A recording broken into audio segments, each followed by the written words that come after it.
নমস্কাৰ সকলোকে মোৰ চেনেলৰ অন্য এটা ভিডিঅ'লৈ আপোনালোকক স্বাগতম জনাইছো। যি মই বনাব লৈছো কল পচলাৰ এটা সুস্বাদু ৰেচিপি।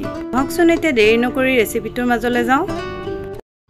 এয়া কঁঠাল গুটি আৰু পচলা খাৰখন বনাবৰ কাৰণে এয়া মই লৈছো কল পচলা আৰু পচলাখিনি মই ওপৰৰ টান অংশখিনি এৰুৱাই ধুনীয়াকৈ ধুই ললো আৰু এতিয়া এইখিনি মই পাতল পাতলকৈ কুটি লম। এয়া চাওক মোৰ পচলাখিনি কুটা হৈ গ'ল। এতিয়া এইখিনি আমি মিহি কৰিব লাগিব, মানে সৰু সৰু কৰিব লাগিব। এইখিনি সৰু কৰিবলৈ আপোনালোকে ইয়াত নিমখ ছটিয়াই পেলাই হাতেৰে মোহাৰিবও পাৰে। এইখিনি মই মিহি কৰিবৰ কাৰণে গিলাচ এটা লৈছোঁ। মই গিলাচটোৰ সহায়ত এনেদৰে কৰিছোঁ আৰু এনেদৰে কৰিলেও ধুনীয়াকৈ পচলাখিনি মিহি হৈ যায়। যদি আপোনালোকে এনেদৰে নকৰে হাতেৰে মোহাৰিও এইখিনি মিহি কৰি ল'ব পাৰিব। এয়া চাওক মোৰ এইখিনি ধুনীয়াকৈ মিহি কৰা হৈ গ'ল। দেখিছে নহয় গিলাচৰ সহায়ত কৰোঁতেও কিমান ধুনীয়াকৈ হৈ গৈছে। এয়া লৈছোঁ কেইটামান মচুৰ দাইল।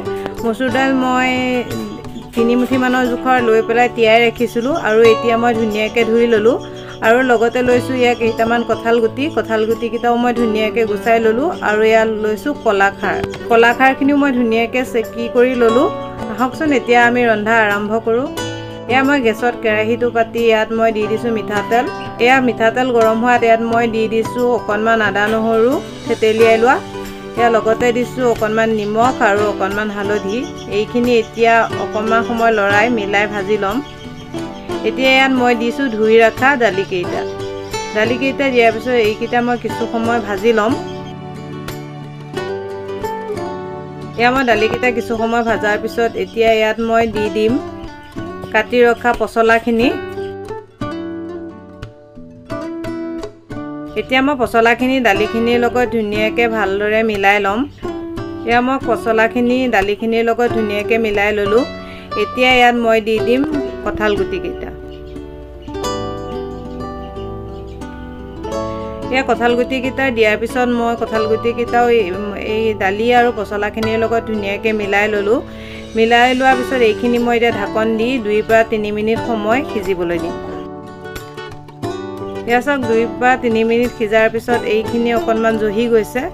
এতিয়া এবাৰ মই ভালদৰে আকৌ লৰাই দিছোঁ। এতিয়া মই ইয়াত দি দিছোঁ খাৰণি আৰু দেখিছে নহয় কলখাৰ দি দিয়াৰ লগে লগে ৰঙা হৈ আহিছে, কাৰণ মই ইয়াত হালধি দিছিলোঁ, সেয়েহে এনেদৰে ৰঙা হৈ গৈছে। আপোনালোকে ইয়াত হালধি নিদিয়াকৈও বনাব পাৰিব। এয়া মই কলখাৰখিনি দি ভালদৰে মিলোৱাৰ পিছত এইখিনি মই ঢাকন দি আকৌ 2 পৰা 3 মিনিট সময় সিজিবলৈ দিছোঁ। এয়া চাওক কিছু সময় এইখিনি সিজাৰ পিছত এতিয়া মই এবাৰ লৰাই দিছোঁ আৰু এতিয়া ইয়াত মই দি দিম উতলা গৰম পানী। এয়া গৰম পানীখিনি দিয়াৰ পিছত মই আকৌ এবাৰ ভালদৰে লৰাই মিলাই দিছোঁ। এতিয়া এইখিনি আকৌ এবাৰ ঢাকন দি 10 পৰা 15 মিনিট সময় ল' টু মিডিয়াম ফ্লেমত এইখিনি উতলিবলৈ দিম। আমাৰ আঞ্জাখন তাৰপিছত ৰেডি হৈ যাব, কাৰণ পচলা আঞ্জাখন যিমানেই সিজোৱা হয় সিমানেই টেষ্ট হয়। সেয়েহে মই এইখিনি ল' টু মিডিয়াম ফ্লেমত 10 পৰা 15 মিনিট সময় সিজিব দিম। সেয়া এইখিনি চাওক 10 পৰা 15 মিনিট সিজাৰ পিছত এইখিনি পানীও কমি আহিছে আৰু কঁঠাল গুটিখিনিও ধুনীয়াকৈ সিজি গৈছে। এতিয়া ইয়াত মই দি দিম 2টা কেঁচা জলকীয়া দিয়াৰ পিছত এইখিনি আৰু 2 মিনিট সময় উতলিব দিম। তাৰপিছত মোৰ এই খাৰ আঞ্জা ৰেডি হৈ যাব। এয়া চাওক এইফালে মোৰ কঁঠাল গুটি আৰু কলপচলা খাৰ আঞ্জা ৰেডি হৈ গ'ল। এতিয়া মই গেছটো অফ কৰি দিম আৰু আপোনালোকক পৰিৱেশন কৰি দেখুৱাই আছোঁ। আপোনালোকে কোনে কোনে বাৰু কলপচলা এনেদৰে বনাই খাইছে মোক কমেণ্ট কৰি জনাবচোন, আৰু যিসকলে নাই খোৱা এবাৰ বনাই খাই চাব। শেষত মোৰ আজি কলপচলা খাৰ আঞ্জা ৰেচিপিটো কেনে পালে কমেণ্ট কৰি জনাবলৈ নাপাহৰিব। যদি ভাল পালে লাইক আৰু শ্বেয়াৰ কৰি দিব। আকৌ লগ পাম নতুন এটা ৰেচিপি ভিডিঅ'ৰ সৈতে। আজিলৈ বাই বাই।